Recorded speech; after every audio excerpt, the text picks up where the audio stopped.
wabarakatuh. Apa khabar? Selamat kembali mendengarkan cerita-cerita seram di channel Zulaikha Roslan.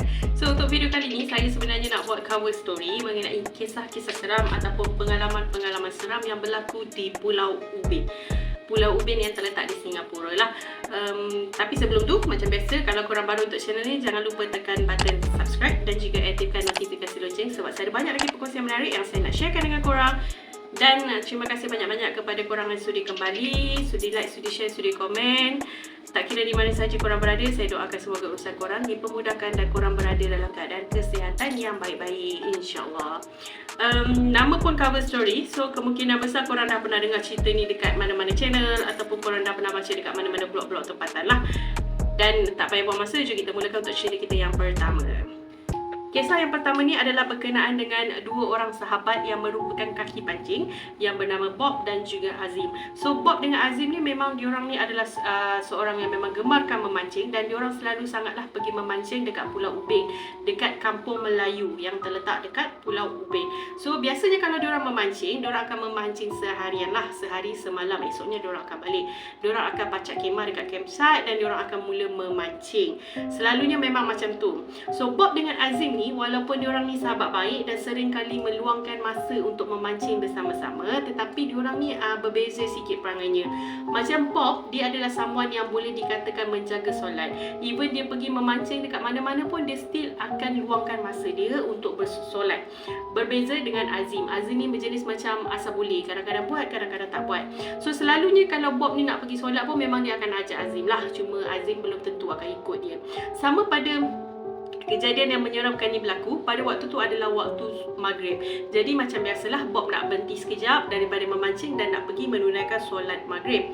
Dah ajak Azim, Azim kata tak apa, kau pergi dulu. So tahu sangatlah memang dia tak akan follow. So Bob pun pergilah ambil wuduk dan solat di dalam kemah.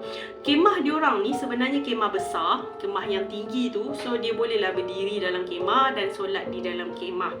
Dan pada masa ni sedang dia nak solat tu kan, dia dah baru nak start solat, tiba-tiba dia dengar kawan dia Azim dekat luar kemah yang tengah memancing tadi tu melaungkan azan. Tiba-tiba je dia boleh azan macam tu. So masa ni si Bob dah pelik. Okay, walaupun kita tengah solat, kita dah hilang khusyuk, dia kata. Dia dah boleh macam terfikir, kenapa si Azim ni tiba-tiba azan dekat luar kemah. Okay, beberapa minit lepas tu, si Azim ni dia masuk dalam kemah dalam keadaan yang boleh dikatakan agak kelam kabut. Okay, walaupun Bob tengah solat, tapi dia boleh rasa yang si Azim ni duduk dalam keadaan ketakutan. Azim ni masuk dalam kemah dalam keadaan ketakutan. Dia boleh rasa benda tu. Okay, dia boleh rasa. So Bob ni, dia masih lagi cuba untuk khusyuk solat maghrib pada waktu tu. Dan setelah dia selesai solat, dia pun bertanyalah dekat Azim, kenapa Azim berperwatakan seperti itu kan? Kenapa dengan Azim ni kan? So, masa dia panggil Azim ni kan, Zim, kau kenapa Zim? Kau okey tak? Si Azim ni dia macam dalam dunia dia sendiri. Dia macam seolah-olah memang tengah ketakutan yang teramat sangat, sehingga kan panggilan si Bob tadi tu tidak didengari oleh dia. But setelah beberapa ketika Bob ni usaha untuk panggil si Azim ni, barulah Azim ni menyahut dan dia mulalah bercerita kepada Bob apa yang berlaku pada masa tu. So menurut cerita Azim, sewaktu Bob dah masuk ke dalam kemah untuk tunaikan solat waktu maghrib, tiba-tiba si Azim ni ternampak kakak cantik berada berdekatan dengan campsite diorang. Kakak cantik aka Pontianak.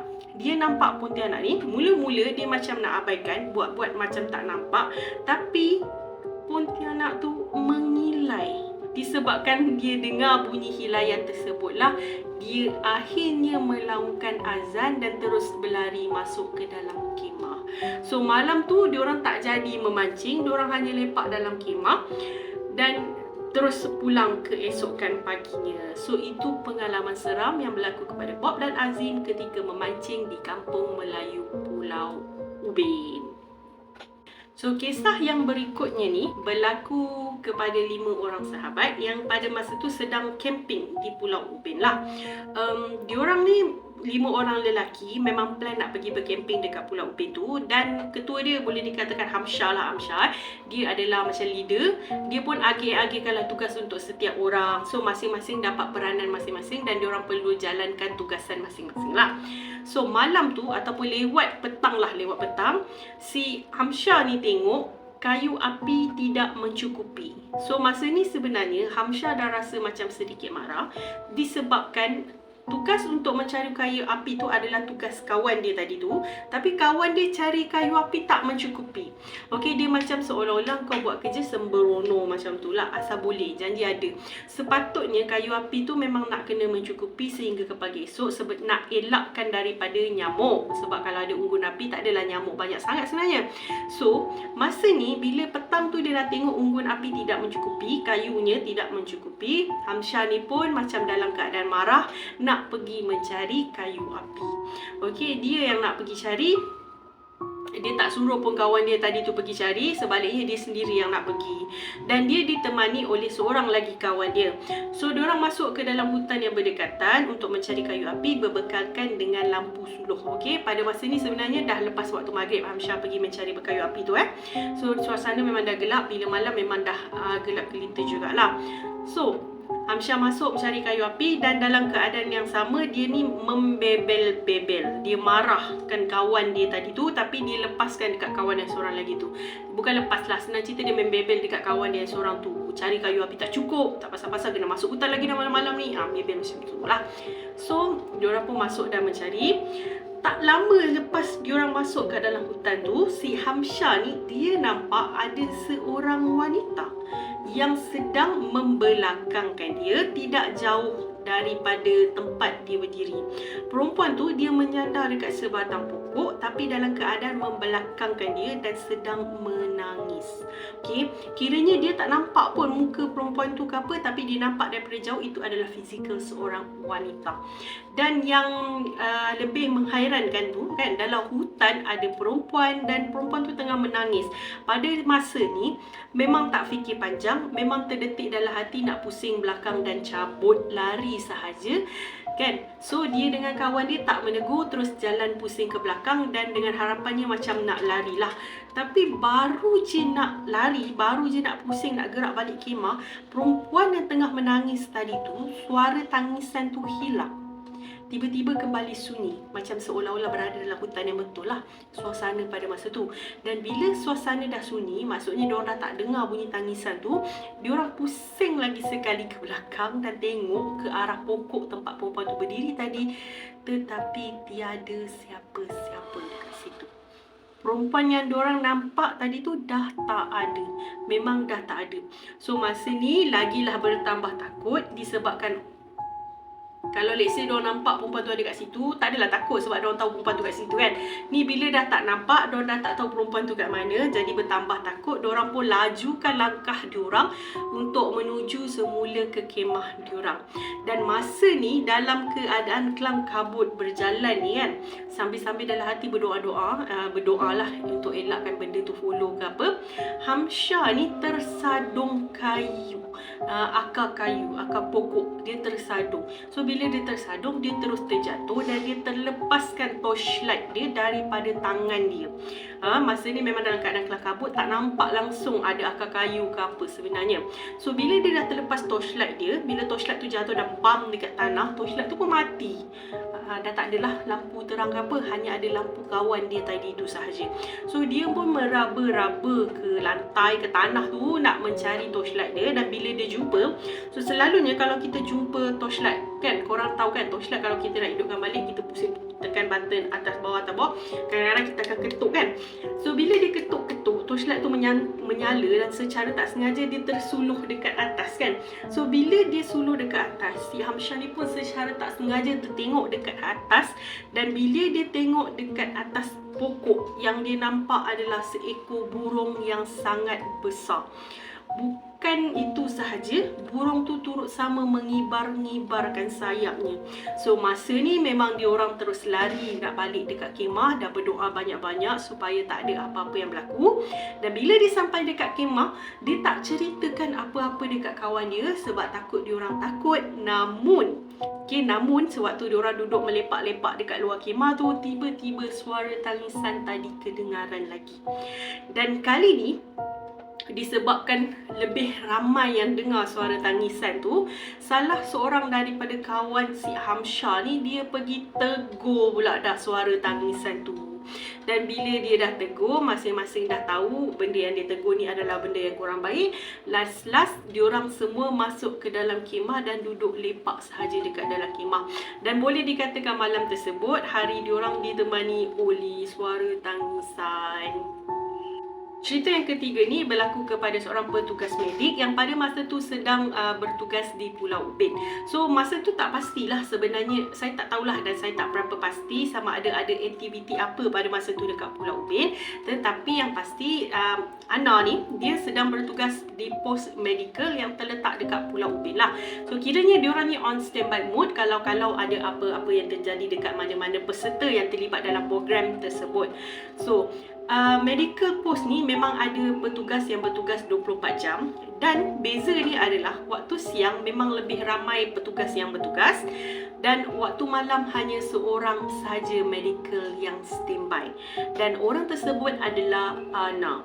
Okey, pekerja medical ni ataupun medical yang sedang bertugas pada waktu malam ni, okey, Ana, dia yang bertugas pada waktu malam ni boleh je tidur, tak ada masalah pun kalau nak tidur, tetapi dia kena sentiasa alert.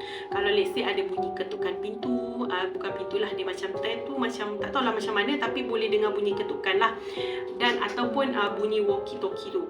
Kalau kedengaran, dia perlu standby lah kalau ada peserta yang nak datang dekat medical post tersebut lah. So malam tu sekitar pukul 1 ke 2 pagi macam tu, memang suasana dah sunyi. Sebenarnya seawal pukul 10 malam lagi dekat area 10 tu memang dah sunyi. Jadi si Ana ni dia pun dah macam relax-relax, dah tertidur lah sebenarnya, dan dia terdengar bunyi ketukan. So masa dia dengar bunyi ketukan ni, dia rasa macam pelik. Sebabnya selalu kalau let's say ada peserta yang nak datang ke medical tent tu, diorang akan walkie-talkie dulu. Team leader ke supervisor ke siapa-siapa akan walkie-talkie dulu, akan bagi tahu medik standby, ada peserta on the way. Dia akan cakap macam tu lah at least. Tapi malam tu masa dia dengar bunyi ketukan, dia tak ada pun dengar apa-apa orang roger daripada walkie-talkie ke ada orang on the way ke apa, tak ada. So masa ni sebenarnya dia dah rasa muskil dengan orang yang ketuk dekat luar. Dah terdetik dalam hati yang itu bukanlah orang, mungkin itu adalah gangguan ke apa. Tetapi pada masa yang sama, terfikir juga kalau itu memang peserta dan dia tak buka pintu, jadi apa-apa dia balik kena. So nak tak nak dia kena bangun dan kuatkan mental dia untuk pergi buka dia punya medical post punya pintu tu. And bila dia buka, seperti yang dia jangkakan, memang tak ada siapa-siapa dekat luar kemah dia. Memang tak ada. Jadi dia pun kembali masuk ke dalam kemah dia tersebut. Cerita ni merupakan kisah mengenai kaki pancing juga, dan dia selalu memancing dekat kampung Melayu Pulau Ubin. So nama dia Rashid lah. So selalunya dia akan pergi memancing seorang diri, dan kebiasaannya dia akan pergi pagi, dia naik bot ke Pulau Ubin dan kemudian dia akan naik teksi ke kampung Melayu. Jadi semasa dia naik teksi tu, dia akan deal dengan orang yang memandu teksi tu. Nanti waktu sekian boleh jemput saya tak? Saya nak kejar trip terakhir ferry lah kan, dekat jetty tersebut lah. Dan dia juga akan bagi tahu dekat driver tu, nanti saya akan call, kalau jadi ambil boleh datang ambil, kalau dia tak call maknanya tak perlu datang ambil. So si Rashid ni biasa kalau dia pergi memancing, dia akan pastikan kelengkapan dia sempurna. Jadi kalau let's say dia ubah fikiran, dia nak tidur ke apa, tak ada masalah, sebab dia akan bawa tent, dia akan bawa semualah makanan dan sebagainya. Okay, so dia pun pergilah pada hari kejadian tu seperti biasa pada waktu pagi, dan dia terus memancing sampai sahaja waktu zuhur. Dia terus break sekejap dan nak tunaikan solat zuhur. Entah kenapa selepas dia selesai je solat zuhur, dia tiba-tiba rasa migraine. Dia rasa pening kepala yang teramat sangat sehingga membuatkan dia langsung tak larat nak buat apa-apa pada masa tersebut. So disebabkan dia dah tak larat sangat, dia pun teruslah baring dalam tent dia dan nak rehat sebentar. Tak sangka pula yang sebenarnya dia tertidur. Dia tertidur dengan sangat lena sehinggalah dia tersedar apabila dia terdengar suara ataupun laungan azan. Dia terdengar azan. Barulah dia tersedar, dan bila dia tengok suasana dekat kemah dia pada masa tu dah gelap gelita. Bila tengok jam, rupa-rupanya dah waktu maghrib. Terus istighfar dia pada waktu tu sebab dia tidur lama tu satu, dan dia terlepas waktu solat asar sebenarnya. So masa ni dia teruslah nak pergi ambil wuduk dan nak tunaikan solat. Dan kalau korang nak tahu, dia kata itu adalah pertama kali dia dengar laungan azan dekat Pulau Ubin. Sepanjang dia pergi memancing kat sana, dia tak ada dengar pun bunyi azan sebenarnya. Dan selesai dia ambil wuduk, dia terus pergi berjalan mengikuti suara azan tu dan nak tunaikan solat dekat surau atau masjid yang berdekatan. Entah, dia kata macam langkah dia automatik terikut nak pergi solat berjemaah. So bila dia sampai dekat surau, dia nampak dekat surau tu dah penuh dengan jemaah, dan memang nampaklah ada surau. Yang dia sendiri pun tak tahu yang dekat situ ada surau sebenarnya. So dia pun tunaikan solat maghrib berjemaah. Dan masa dia solat ni sebenarnya, dia kata suara imam memang sangat mendayu-dayu sehingga kan dia rasa nak menangis dengan suara imam tu. Dia macam terlampau menusuk kalbu lah, lebih kurang macam tu. Selesai solat maghrib, dia berbual dengan imam tu, berbual, bagi tahulah dia daripada mana semua. Imam pelawa dia untuk ikut ke rumah imam, makan dekat rumah imam. Sebab kebetulan Rashid pun lapar, belum makan lagi daripada tengah hari kan. So Rashid pun macam, oh okey, boleh, tak ada masalah. Entahlah, dia kata, tak tahulah, dia pun ikut je ajakan pelawaan daripada imam tu. So diorang pun tunaikan solat isyak berjemaah, dan selepas isyak si Rashid ikutlah imam pergi ke rumah dia. Semasa dalam perjalanan ni, Rashid rasa macam agak pelik sebab suasana memang gelap gelita, tetapi imam ni dia boleh berjalan dengan sangat rileks dan tenang, tanpa sebarang, macam boleh dikatakan tak ada cahaya, tapi dia boleh jalan relax je, macam seolah-olah dia dah tahu nak pergi mana. Dia dah macam tak payah nak tengok-tengok lampu lah, tak ada torchlight ke apa, tak payah. Jadi masa ni dia dah rasa agak pelik lah, tapi dia ikut saja imam. Dan bila dia sampai dekat rumah imam, makanan dah terhidang, macam seolah-olah isteri imam ni dah tahu yang imam nak bawa balik tetamu. So dia pun makan. Memang dia kata waktu tu makanan yang dihidangkan memang sedap, dan dia pun makan. Lepas dia makan, perkara yang sama terjadi dekat dia. Dia rasa pening kepala, dia rasa penat, dia rasa ngantuk, semua ada. So bila imam tengok keadaan dia macam tu, imam terus cakap dekat dia, pergi rehat dekat bilik tetamu. Yang si Rashid ni dia macam pak turut, dia terus ikut je saranan imam, dia pergi berehat dekat bilik tetamu. So dia pergi dekat bilik tetamu dan dia tertidur. Lagi sekali bila dia tersedar, dia nampak dia dah berada di dalam kemah dia tadi. Okey, dia dah duduk dalam kemah, dan bila dia tengok jam dah melepasi waktu isyak. Memang tak possible untuk dia balik pun sebab dia tak ada call pakcik teksi tadi kan. Walaupun pada masa ni dia dah rasa macam, ya Allah, ya Tuhanku, apa yang berlaku kat aku kan. Sebabnya tadi aku rasa aku pergi tunaikan solat maghrib berjemaah, tapi rupa-rupanya aku ni dah terlepas dua solat, waktu asar dan juga waktu maghrib. Masa tu dah terlintas dah macam tu kan. Tapi si Rashid ni tak fikir panjang, disebabkan dah terpaksa bermalam dekat Pulau Ubin pada hari tersebut. Dia pun nak teruskanlah aktiviti memancing dia, sebab siang tadi pun dia tak memancing kan. So dia ni nak ambil lah mata kain dia, nak pacak kan, nak masuk umpan, nak pacak kan. Masa ni sebenarnya dia boleh, kalau kita buat kan, kita akan buat macam ni kan. So masa dia buat macam tu dan dia tengok mata kain dia tu, dia boleh bawah dekat tangan dia tu ada bau makanan, sama macam bau makanan yang dia makan tadi, yang kononnya dia rasa macam dia tu tengah bermimpi. So sekarang ni dia tengah terfikir sama ada dia bermimpi tadi tu ataupun benda tu memang terjadi, dan kalau memang terjadi, bila masa dia balik dekat kemah dia. So itu pengalaman seram dan misteri yang terjadi kepada Rashid sewaktu dia memancing di Pulau Ubin. Cerita terakhir ni merupakan perkongsian daripada Aib dan pengalaman ni berlaku sewaktu dia jungle trekking di Pulau Ubin bersama dengan kawan-kawan dia. So Aib dengan kawan-kawan dia memang dah biasa melakukan aktiviti di Pulau Ubin. Kalau tak jungle trekking, diorang akan buat aktiviti memancing, diorang akan berkelah dan banyaklah sebenarnya aktiviti yang diorang akan buat dekat Pulau Ubin.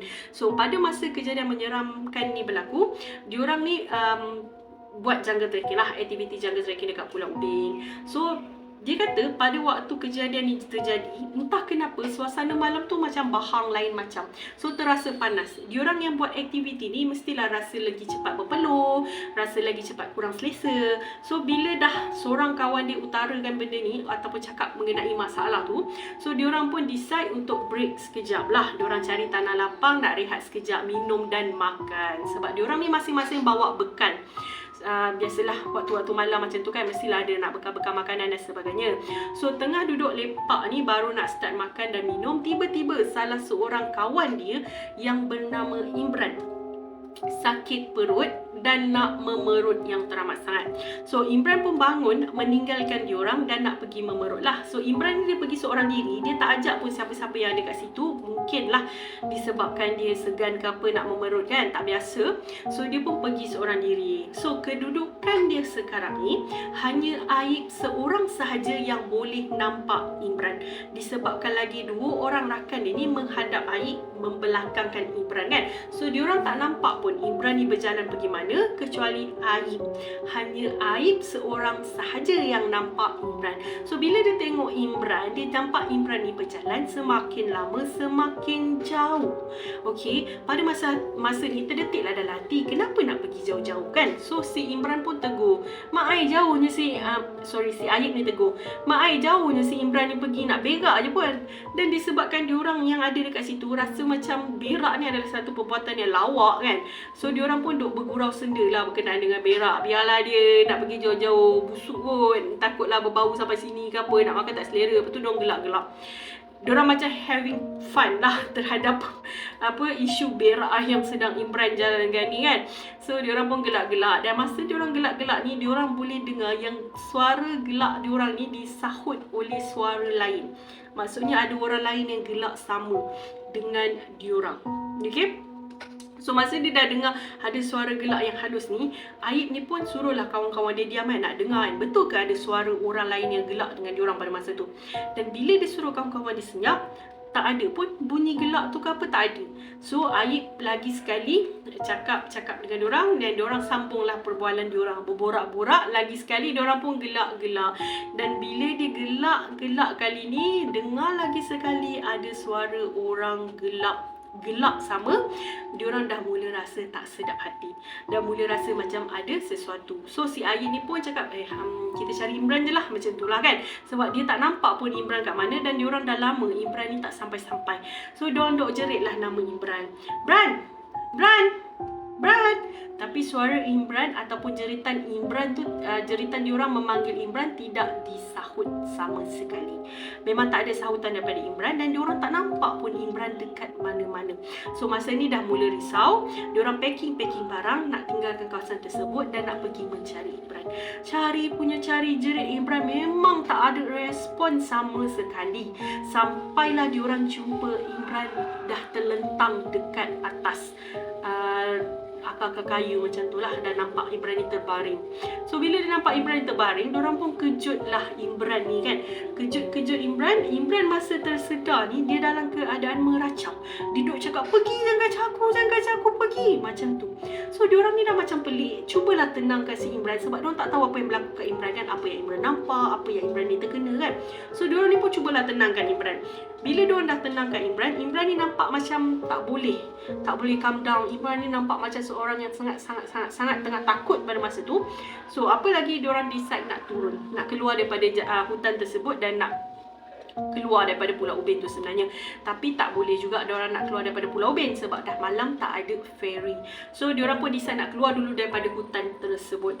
So diorang pun pikul angkat ataupun bimbing si Imran ni sebab Imran ni memang nampak macam dah tak boleh go sangat. Dan bila diorang berjalan pergi tu, Imran dah okey, baru Imran jalan sendiri. Tapi tak lama lepas tu si Imran ni pula tiba-tiba dalam perjalanan diorang nak keluar daripada hutan tu, Imran ni boleh menjerit lagi sekali, pergi jangan kacau aku macam tu. Sebab dia kata dia rasa macam bahu dia ni kena sentuh, ada orang yang sentuh bahu dia. So si Ayib ni cubalah nak tenangkan Imran, tak ada Imran, ni perasaan kau je, kau tengah takut, tak ada orang kat belakang kau, macam tu lah, cuba nak tenangkan si Imran ni, nak bagi dia macam calm down sikit kan. Tapi Imran ni semakin lama dia jadi macam semakin teruk, dia dah mula terpekik-pekik, dia dah mula jerit-jerit ketakutan. Dan masa ni sebenarnya diorang dah stop dekat satu pokok ni lah, sebabkan Imran ni asyik meracau tak berhenti, diorang tak boleh nak teruskan perjalanan langsung. So diorang dah secara tak sengaja terstop dekat satu pohon ni. Dan pada masa ni sebenarnya Ayib ternampak sesuatu. Korang tahu tak apa yang Ayib nampak? Ayib nampak di sebalik salah satu pohon berdekatan ada seekor pocong yang sedang mengintai diorang. Ayib nampak pocong tu, tapi Ayib tak cakap dekat diorang, Ayib tak bagi tahu, Ayib tak nak tegur. Dia pun paksa kawan-kawan dia bawa Imran ni keluar juga daripada hutan tu sebab tak ada choice. Itu je yang boleh diorang buat, nak cari orang memang tak ada pada masa tu. So diorang berjaya bawa Imran keluar daripada hutan tu. Dan lepas keluar daripada hutan ni, Imran okey lah, tak ada apa berlaku kat dia. Dia boleh relax, dia macam dah tenang, dah tak ada macam tak ada takut ke apa, tak ada.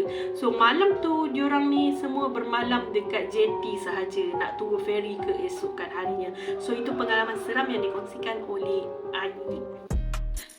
So itu saja perkongsian cerita ataupun cover story untuk video kali ni. InsyaAllah next week Jumaat juga saya akan buat satu lagi cover story. Korang boleh cakap dekat mana, korang boleh drop in komen korang nak cover story kisah apa.